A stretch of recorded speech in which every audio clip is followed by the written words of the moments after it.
Alors comme je l'ai dit, moi c'est vrai que je ne suis pas que metteur en scène, c'est-à-dire que je travaille aussi beaucoup au service d'autres. Donc ça dépend avec qui je travaille, déjà d'une part. Après, moi mon propre processus créatif, si vraiment je suis à l'origine du projet, moi je pense qu'il n'est pas encore mature, pour être très honnête et très transparent, parce que voilà, comme je l'ai dit, j'ai fait des projets vraiment je dirais trop à l'état de maquette, entre guillemets, trop à l'embryon de projet pour vraiment être très clair sur ma façon de travailler. Et le projet sur lequel je travaille actuellement, les choses se sont passées de façon un peu...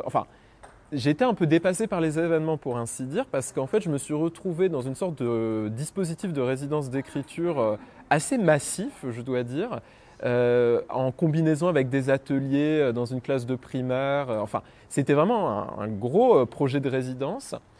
Et j'avoue que je ne m'y attendais pas vraiment parce que j'avais postulé à des appels à projets, mais bon, après on oublie, on passe à autre chose et puis on est recontacté des mois après. Et donc du coup, mon projet actuel, c'est vrai que je suis sur un processus créatif qui ne m'appartient pas complètement en fait, qui se fait aussi en fonction de ce qui m'arrive. Mais je pense que là où ça répond aussi à la question, c'est qu'en tout cas pour moi, il y a, il y a aussi une part de surprise en fait dans le processus créatif. Il faut aussi un peu faire avec ce qui arrive. En tout cas, moi, je ne suis pas trop... Pour l'instant, hein, peut-être dans quelques années, je ne tiendrai pas le même discours, mais pour l'instant, je suis un peu plus dans le fait de s'adapter aussi à ce qui arrive et de voir comment ça répond par rapport au projet, c'est-à-dire qu'est-ce qui marche, qu'est-ce qui ne marche pas, qu'est-ce qui crée des impasses. Et donc pour ce projet, en tout cas, j'ai un peu décidé, ou en tout cas, je me suis retrouvé à devoir décider de vraiment faire un gros travail d'écriture.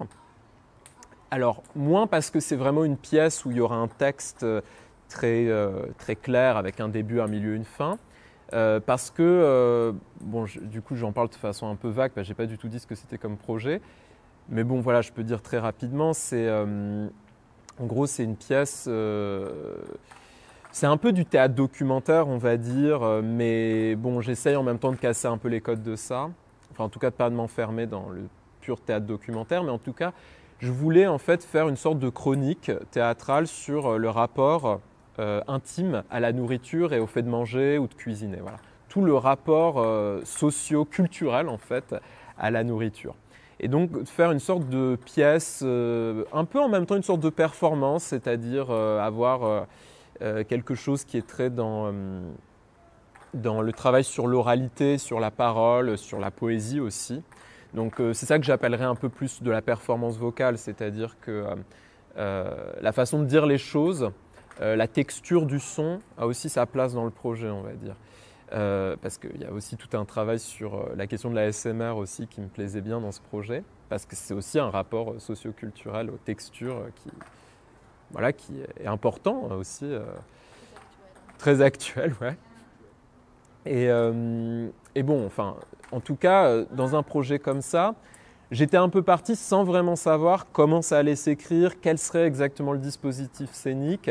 C'est juste qu'en fait, j'étais parti d'une ébauche que j'avais fait en atelier d'écriture en master, où en fait, là aussi, je ne savais pas vraiment quelle forme ça allait prendre, et puis c'est devenu une sorte de radio, une sorte de chronique, ouais, de chronique radiophonique, fictive, pas une vraie chronique, mais où en fait, voilà, ces deux personnages, deux faux chroniqueurs, entre guillemets, qui commencent, donc ça commence assez sérieusement, mais enfin c'est de plus en plus farfelu au fur et à mesure que ça avance. Mais en même temps, ça parle de choses assez intimes, ça parle de choses assez personnelles aussi, hein, sur le rapport aux aliments, sur le rapport aux textures, ce que j'aime, ce que je n'aime pas, comment je me construis par rapport à ça et comment la façon dont je me suis construit crée mon rapport à ça. Enfin, c'est un peu les dynamiques qui passent là-dedans.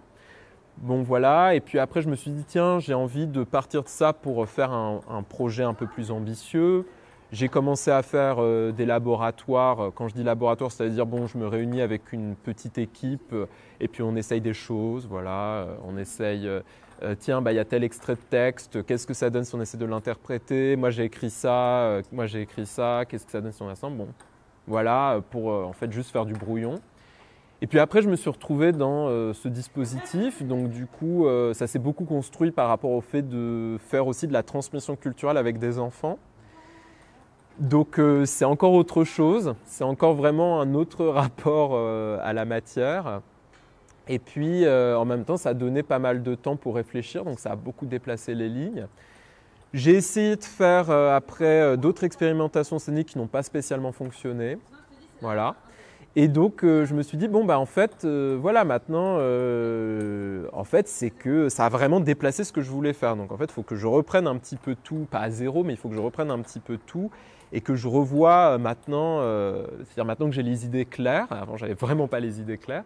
Bon, bah, tout ça fait que ça se construit sur un temps un peu long, alors qu'en fait, beaucoup d'autres projets, donc plus mineurs, je les avais construits sur un temps très très court. C'est-à-dire vraiment, c'est, bon, bah voilà, bon, par exemple, j'aime bien faire de l'adaptation notamment, donc tiens, bah, tel texte, j'ai un peu envie de faire une tentative d'adaptation, donc bon, bah voilà, je vais, donc par exemple, je sais pas, le texte en anglais, je vais traduire certains passages pour que ce soit vraiment comme j'ai envie de l'entendre. Je fais ce montage, hop, je prends ça, je réécris un peu ça. On teste un coup au plateau, je réécris un peu, hop, on fait une mise en scène assez rapidement, on dessine quelque chose. Ça me donne des idées, tiens, esthétiquement, j'ai besoin de ça. Hop, on installe un espace. Voilà, en fait, ça va assez vite.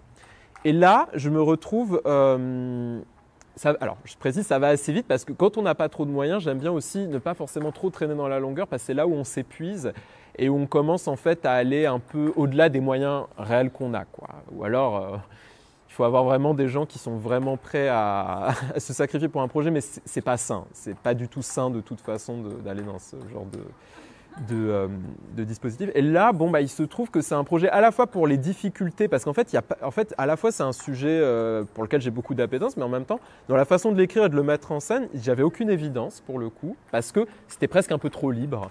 C'était un format un peu trop libre, entre guillemets, justement, quand je parlais de cadre tout à l'heure. Et en même temps, j'ai eu quelques moyens et quelques conditions de confort très relatifs, mais voilà, pour en fait finalement prendre le temps. Et donc finalement, je me retrouve à le construire sur un temps long, vraiment à me demander. Et donc là, vraiment, à la fois, j'en suis à l'étape où j'ai créé beaucoup de matériaux bruts. Et là, j'en suis un peu à me redemander quel est vraiment le moteur, quelle est vraiment la problématique principale de ce projet pour un peu axer la dernière phase d'écriture, où vraiment là, il s'agit vraiment de concevoir le spectacle au propre, pour ainsi dire. Et en même temps, dans la réflexion de bon, à quel partenaire je peux m'associer pour que ce spectacle existe sur scène. Et donc voilà, être finalement dans un processus plutôt sur le temps long et plutôt sur essayer vraiment de mettre toutes les chances de son côté pour pour que ça se crée dans les meilleures conditions possibles, quoi. Mais voilà, en fait, c'est en même temps pas mon processus, c'est quelque chose qui s'est fait un peu parce que les choses sont arrivées. Et parce que les difficultés m'ont obligé aussi à revoir ma façon de faire.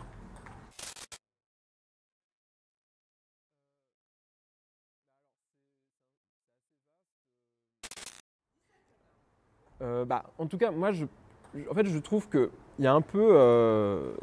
parce que moi, en fait, il n'y a pas forcément un type de théâtre qui m'intéresse vraiment plus qu'un autre. Après, cela dit, juste pour faire un petit commentaire sur ce que tu disais avant, quand tu disais que tu vas au théâtre, c'est sûr.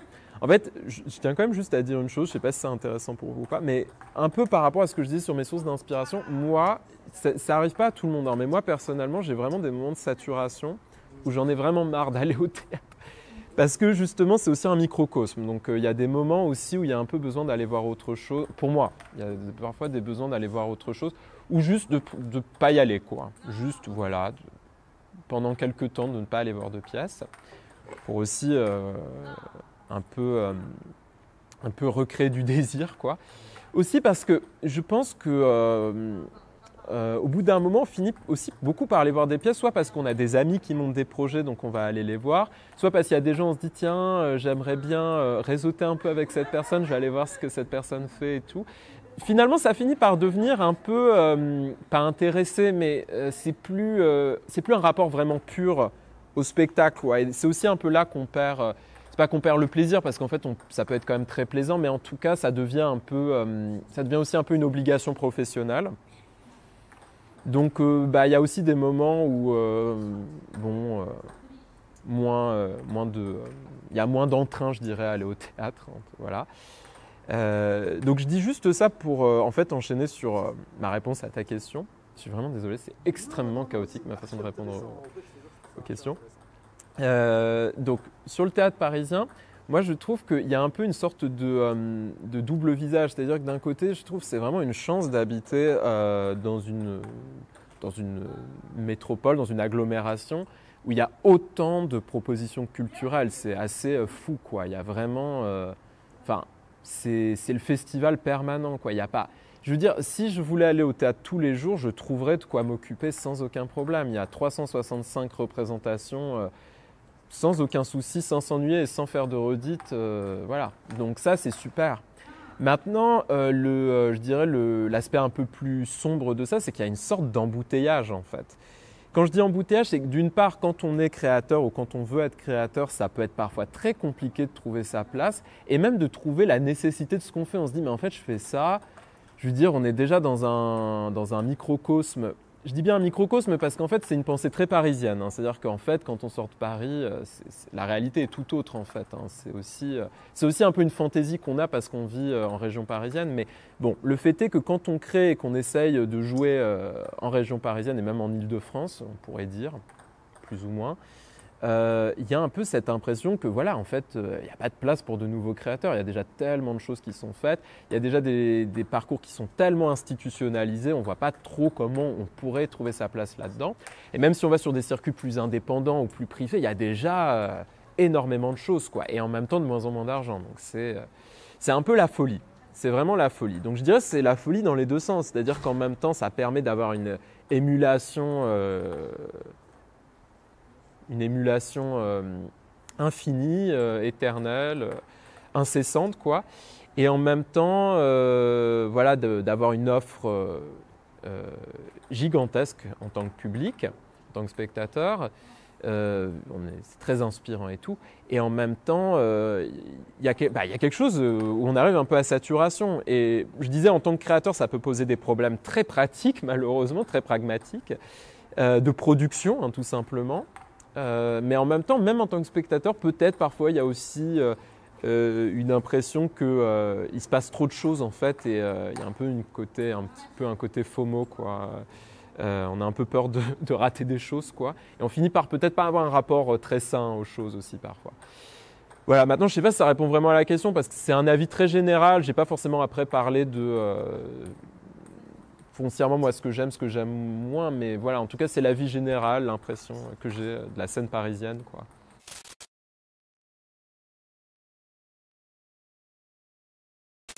Bah, c'est une bonne question. Honnêtement, je sais pas toujours vraiment comment je choisis les pièces que je vais voir. En tout cas, c'est sûr que on est un peu obligé de faire une sélection. Et d'ailleurs, je dois dire aussi que ce qui est un peu compliqué pour moi, c'est qu'en tout cas, en région parisienne, parfois c'est très difficile, enfin les pièces un peu en vue, ou en tout cas les théâtres qui ont pignon sur rue, en fait même si la pièce n'a aucun succès, les théâtres qui ont pignon sur rue arrivent toujours à faire venir du public. C'est des stratégies qui sont très huilées.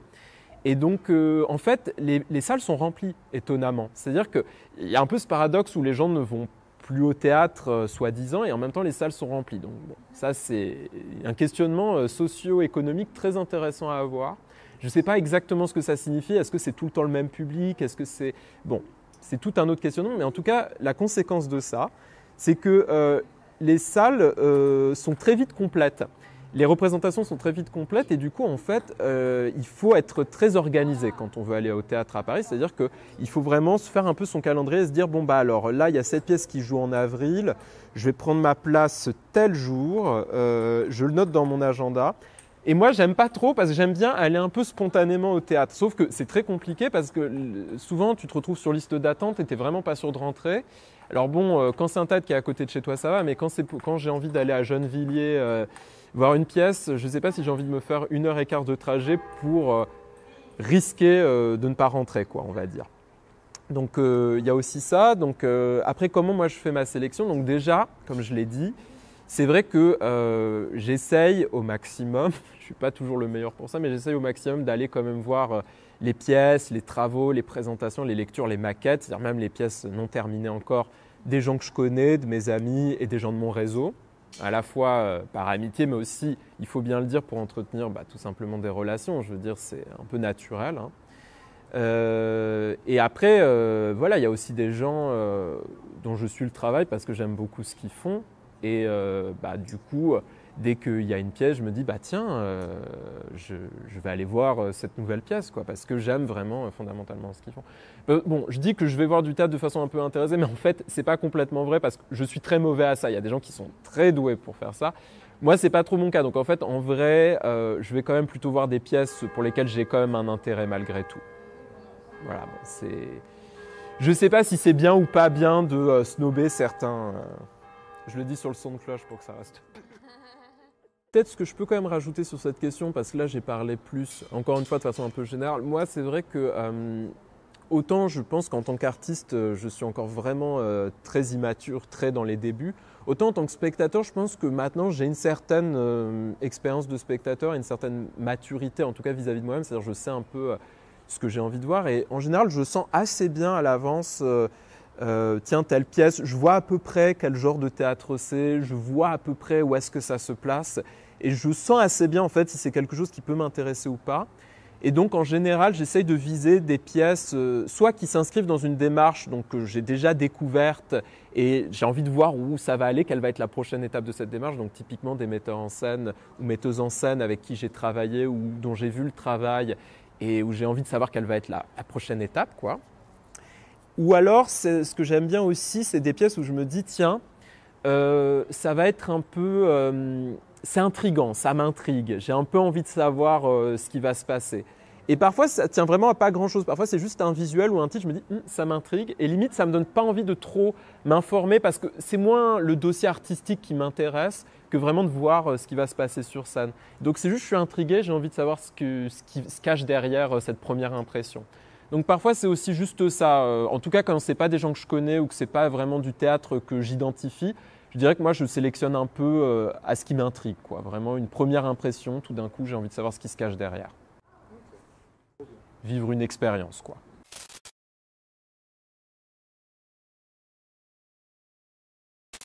Alors oui, c'est un vaste sujet. Et ça rejoint un peu sur ce que je disais où quand on est dans l'univers parisien, on a quand même une vision un peu biaisée des choses aussi. Et en plus, ça amène à questionner ta nécessité en tant qu'artiste.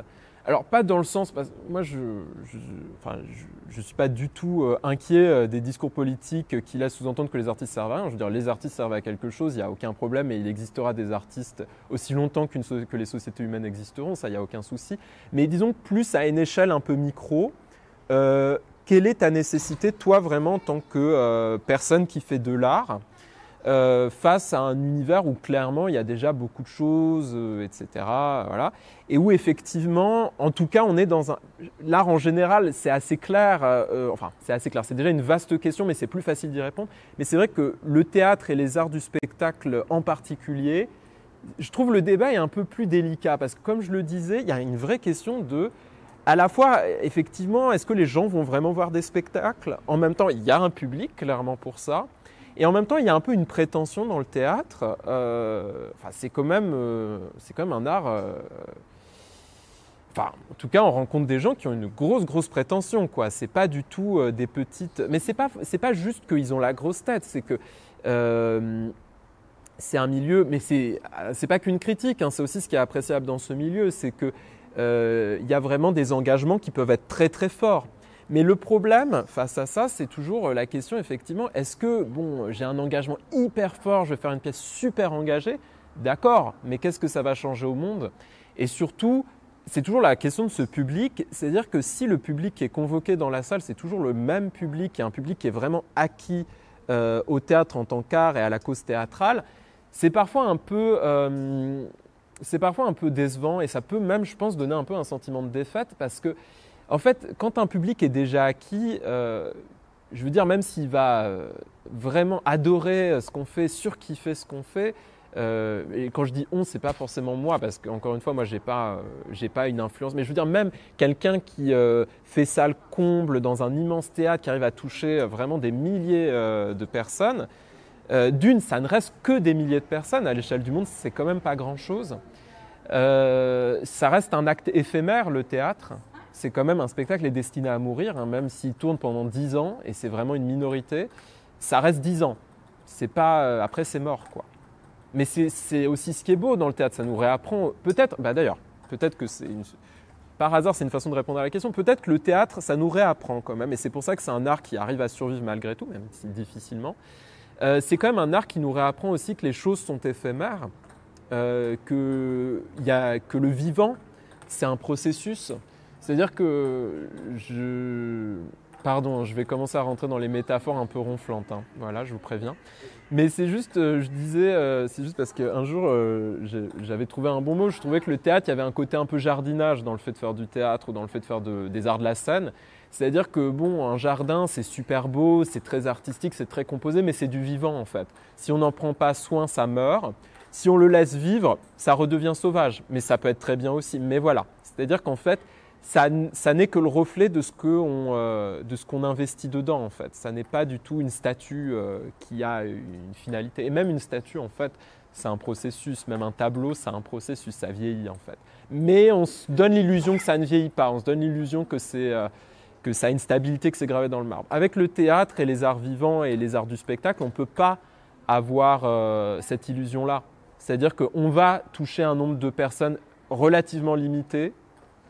Le spectacle un jour va mourir, il va probablement être oublié. Une mise en scène, c'est pas grand-chose à l'échelle de l'histoire de l'art.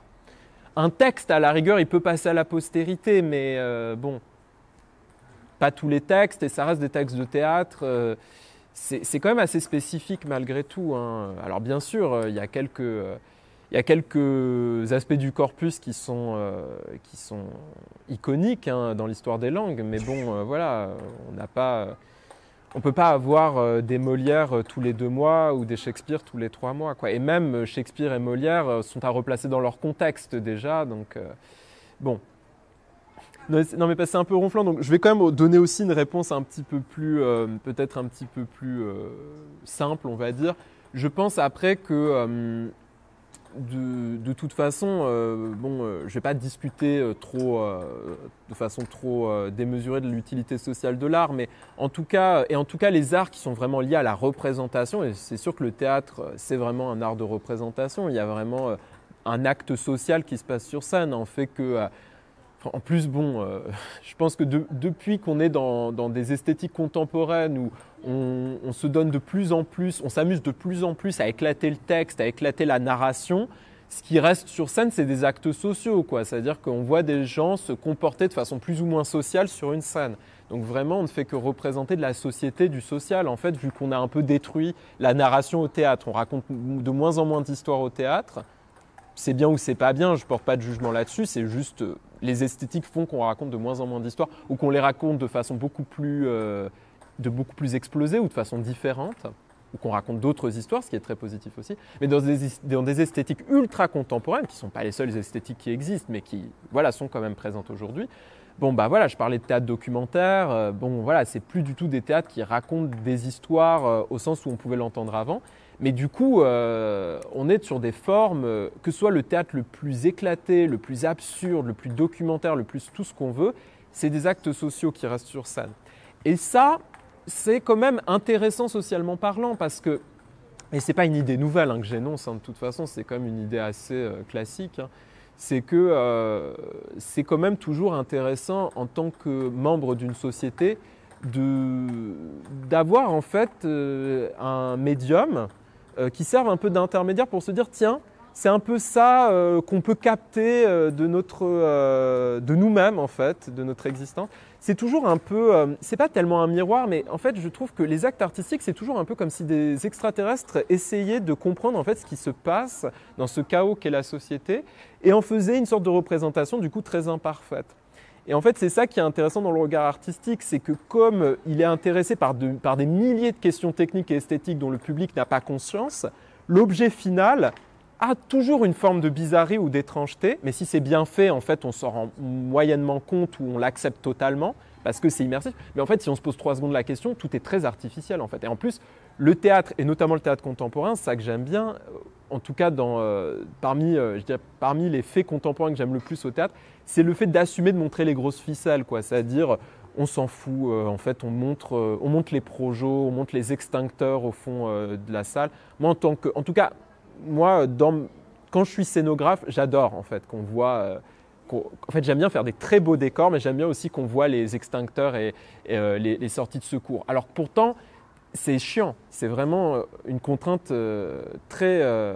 Mais j'aime bien ne pas le cacher en fait, j'aime bien en fait qu'on assume le côté artificiel de la chose, parce que justement je trouve que c'est cette étrangeté qui vient de l'artifice, dont on n'est pas conscient en tant que spectateur, parce qu'on n'a pas vu tout le processus et on n'a pas envie de voir tout le processus en général. C'est cette étrangeté aussi que je trouve qui permet en fait d'avoir cette sorte de miroir déformant, qui nous permet en fait de nous sortir un peu de notre contexte et de nous dire waouh, sorti du contexte, c'est quand même un peu bon, ça pose un peu question quoi. Une fois qu'on sort du contexte, là on est un peu devant les choses mises un peu à nu quoi. Parce que tant que les choses sont dans leur contexte, tout paraît très grave, tout paraît très important. L'argent ça paraît réel alors que l'économie entière c'est une fiction. Ça ne veut pas dire que ce n'est pas important, mais c'est une fiction. Et je trouve que parfois, les représentations, ça permet de se rappeler que la société, elle est fondée sur des fictions, elle aussi. Elle est fondée sur des artifices. Et ce n'est pas du tout grave, mais c'est juste qu'il faut aussi avoir un peu de légèreté vis-à-vis de ça. Je dirais que c'est peut-être à la fois une utilité, je ne sais pas si le terme utilité est le bon, mais en tout cas un rôle social que peut avoir l'art, et en particulier des arts de représentation comme sont le théâtre. Mais voilà, après je rejoins mon discours un peu plus métaphysique et un peu plus existentiel. Je pense qu'effectivement le théâtre est un art par essence très inefficace parce qu'il touche peu de monde, il est financièrement compliqué à rendre viable bon voilà, même moi parfois je trouve ça un peu frustrant et même moi parfois je préfère m'intéresser, pas en tant qu'artiste mais en tant que spectateur ou en tant que public, je préfère parfois m'intéresser à des formes d'art plus efficaces que le théâtre. C'est dire que je n'ai absolument aucune illusion sur l'inefficacité qu'a le théâtre. Mais voilà, après je pense que ce qui est intéressant dans le fait de préserver et de toujours entretenir ces formes d'art et d'investir dedans, de croire en ces formes d'art, c'est qu'elles nous apprennent aussi d'autres choses. Donc je le disais tout à l'heure, le caractère éphémère, mais voilà, peut-être je peux rajouter aussi le fait que l'inefficacité en fait, un autre rapport au temps. Je pense que c'est ça aussi, c'est vraiment… parce qu'une représentation, il y a un rapport au temps qui est particulier. Et c'est déjà même pas la même chose que d'être dans une salle de cinéma, ce qui est déjà pas la même chose que de regarder un film chez soi, mais alors aller voir une pièce de théâtre, c'est vraiment pas la même chose que de regarder un film dans une salle, mais il y a non seulement cet aspect un peu de communion entre la salle et ce qui se passe sur scène, parce que ce qui se passe sur scène est réel, hein, c'est-à-dire qu'un acteur peut se blesser devant toi. Il y a quand même… ça nous ramène quand même aussi à des choses, philosophiquement parlant, qui sont quand même très fortes, quoi. Et en même temps, ça nous réapprend peut-être un autre rapport au temps, un autre rapport voilà, à l'efficacité, à l'inefficacité. Je m'arrête là, promis. Maintenant, on ne va pas se mentir, ce n'est pas un milieu très diversifié. Hein. La plupart des gens qui font du théâtre viennent de milieux relativement aisés. Il faut quand même le dire, hein, il ne faut pas que ce soit un tabou. Tu passes une audition, tu peux être bon ou pas bon. En attendant, on va prendre quelqu'un qui correspond au rôle. Mais ça ne veut pas dire qu'il y a forcément beaucoup de diversité dans les volets plus techniques. Hein. Moi, je ne trouve pas. Mais bon,